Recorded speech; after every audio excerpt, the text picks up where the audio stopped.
With the third pick in the 2017 NBA Draft, the Boston Celtics select Jason Tatum from Duke University.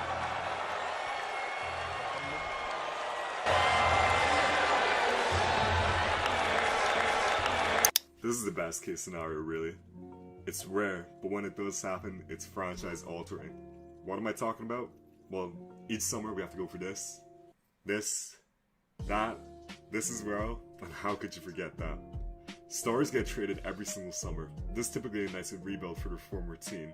And how the rebuild starts is by trading the star for draft picks, which are important and should show caution for trading, especially for small market teams. However, it is not and should not be the end of the world and can be overrated.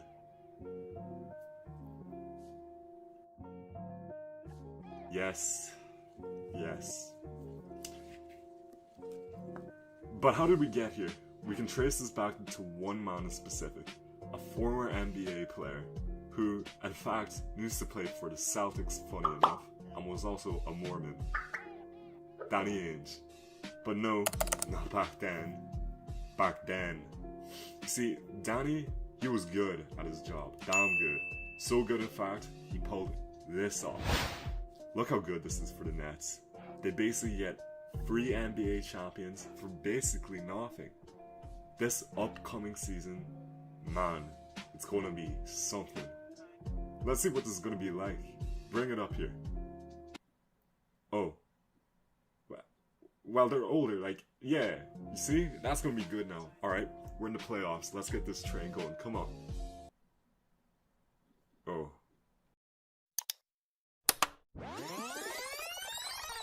Okay, let's rethink this through. We still got 3 good players that we can trade. 2 greatly disgruntled players that will turn out to be nothing. So that was a disaster, but the Nets can still rebuild, right? No. You see, Danny was smart. He realized the true importance of draft capital in a time where it was just shrugged off. See, this forces the Nets to be bad, and they can't even be rewarded for being bad because their picks just go to Boston. When this happens, it set an alarm for every other GM in the league.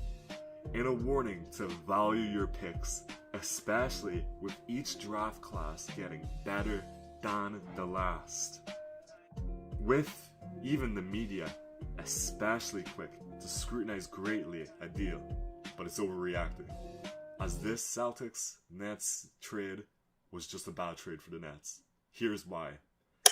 Kevin Garnett is one of the greatest power forwards to ever play. However, following his loan ship in 2008 and following injuries, it was clear he was going into a decline. So yes, his dramatic drop-off was to be expected. And with Paul Pierce, the Nets made the biggest no-no in a trade. Trading for an expiring deal. As a franchise, yes you, it's best to only trade for expiring contracts only if you're in the most dire situation, as quite simply, they're just too unpredictable, especially Pierce, who at the time, we did not know how he'd deal with the change in team environment and culture. Therefore, the Nets shelved their depth and their future for nothing. So this should be an example for why you shouldn't trade picks for stars, right? Right? No. Quite simply, no. This situation happened because it was a bad trade indeed, and should have been seen in a way not because you should trade picks for stars, but instead you should be cautious for what exactly you do trade for. To understand why draft picks are not the be-all end-all, let's look at 3 main teams in dire draft situations and how they can overcome it, as what team will be better to start off with than the Brooklyn Nets. Again. Let's go back to 2022. Nets made an all-in trade the season prior for none other than James Harden, who they gave up key depth, youth, and importantly, a plethora of picks for. Just for him to request a trade and get traded to Philly after an 80-game rental for 2 solid role players who eventually, left for nothing. And oh yeah, Ben Simmons as well, who as of 2023 still is barely playing. So how do the Nets recoup all this picks? Well, they still got 2 other perfectly sound players, which they traded for solid depth, future franchise players, and as many picks as you could even dream of, man. And it's as simple as that. Meaning that this whole 2-year charade with James Harden ordeal, the Nets had a problem. They really did. Let me repeat. With this James Harden situation, the Nets truly and did have the definition that they had a problem. But most importantly, they easily fixed it. And arguably are in an even better situation than they were in before, because they realized they had 2 other star players that they could trade for even more stuff that they could have got from James Harden. Funny enough, however, our next team put themselves into a similar situation.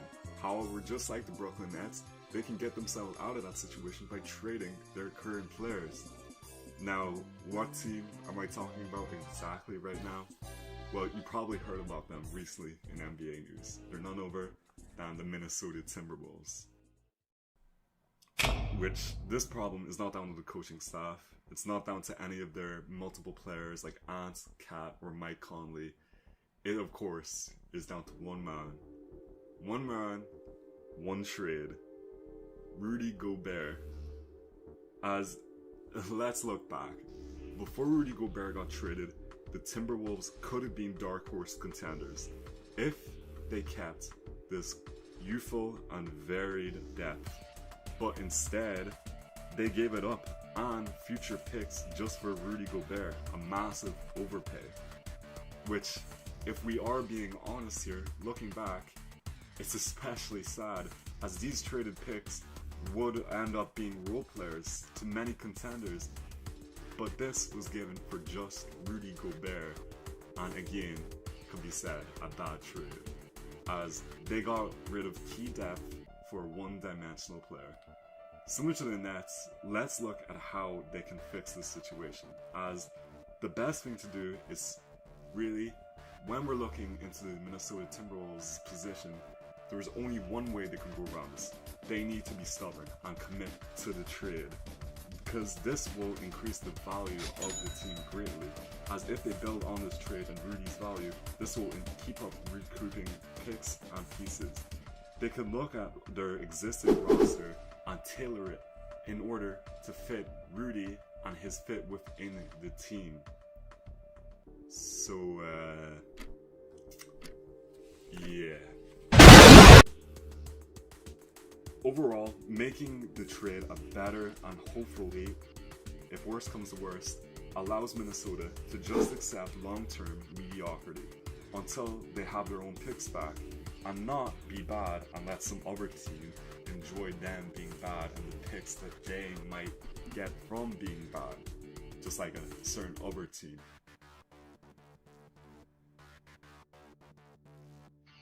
But no, don't do that. Just trade Cat, okay? If you trade him, you can get some good depth and picks.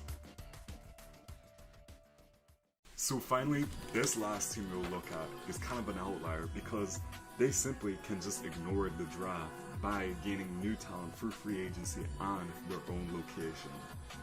And we are talking about no other infamous team in the NBA, especially regarding their location, than the LA Clippers.